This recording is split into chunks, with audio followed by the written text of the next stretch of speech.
What's good, everybody? Majin Khan here. Hope you guys enjoyed your Christmas. Hope you guys are enjoying your holidays. And this is going to be my top 5 games of 2017. Now, gaming for 2017 for me this year, it was all right. I wasn't too blown away by all the AAA games that were released this year. Some of the games that were released this year, I actually still haven't been able to play. I just haven't really gotten the time to get around to playing them. I made the decision by not buying Star Wars Battlefront 2. I didn't get Call of Duty World at War 2. And I still haven't even played Neo yet. Now, I do have Pokemon Ultra Moon, but I haven't even started the game yet. In fact, I haven't even taken it out of the plastic seal yet. I just have it, but I just haven't even opened it. I don't want to sound too negative going into this video, starting this video off, because there are some games that I truly enjoyed that were released this year. I did enjoy Marvel vs. Capcom Infinite. I just feel like the roster kind of felt a little short compared to the previous one. I did enjoy Ghost Recon Wildlands, and there were a lot of indie games that came out this year that I really loved. A lot of indie games. I think really 2017 was the breakthrough for a lot of indie games that came out this year, because that's really what I was playing the most. I had a lot of fun playing a lot of indie games. Now, same as last year, my games of 2016 video, this is going to be a list of games that were my personal favorite. This is not a list of games that I believe are the best games of 2017, period. No, this is a list of games that I personally enjoyed. So if you find that there are games on this list that you just don't believe should be in the top 5, keep in mind that these are my personal favorite games. These are not games that I think are the best. These are just my personal favorite games of the games that I enjoyed from a personal level. So with that being said, let's go ahead and get off into this list. Kicking off my list at number 5 is Halo Wars 2. If you know me personally, you know that I'm a huge fan of Halo Wars. The first Halo Wars was so much fun. Even though both games are simple, I love a good RTS game whenever it's released. The story for Halo Wars 1 and 2 are actually decent stories as well. Halo Wars 2 was a great sequel from the first one. The maps seem a little bit too much like the first one, but the leaders that were added to the game were a huge step up. The leaders' abilities were different, and even the DLC leaders were fun. Halo Wars 2 was my RTS fix for 2017, and even though it's a very simple RTS game and not much people will play this, only a cult following of people will play Halo Wars 2, it still provided a lot of fun for fans of Halo Wars 2. Coming in at number 4 is Assassin's Creed Origins. Assassin's Creed Origins was long overdue. What I mean mostly is the setting in ancient Egypt took a while. I took a break from Assassin's Creed so that I wouldn't get burnt out of the series. I get that there's so many Assassin's Creed games right now, but I love most of them. I actually skipped Assassin's Creed Syndicate and just waited for Origins because, like I said, I didn't want to get burnt out of the series.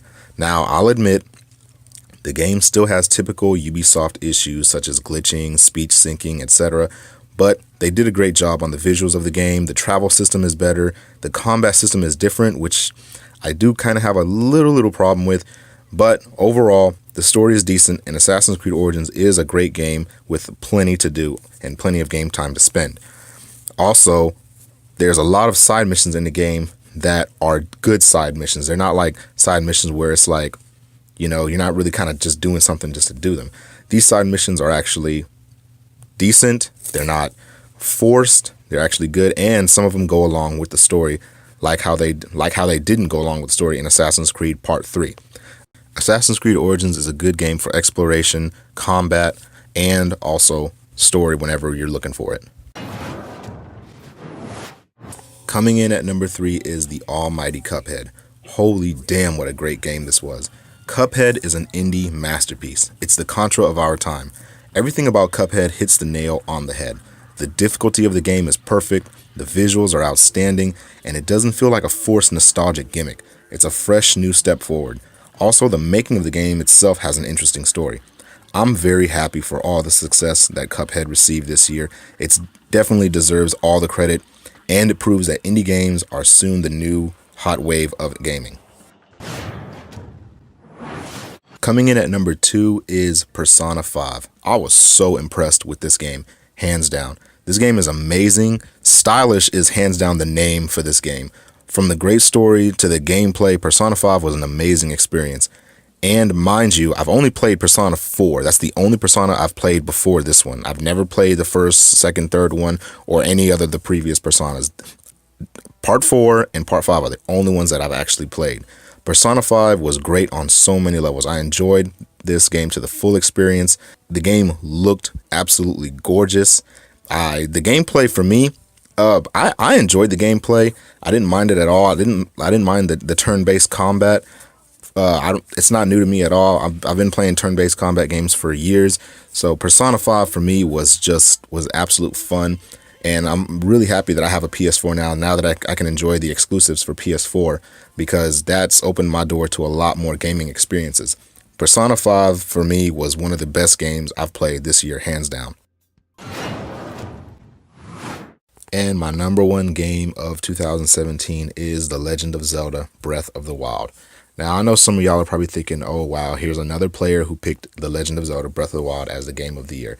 But then again, I mean, let's be clear. Can you really blame me? Now, let me start off by saying, when I first seen the Nintendo Switch reveal trailer, and I knew that The Legend of Zelda: Breath of the Wild was going to be the pretty much exclusive for the Nintendo Switch, I wasn't impressed with the system itself. I was not impressed with the console.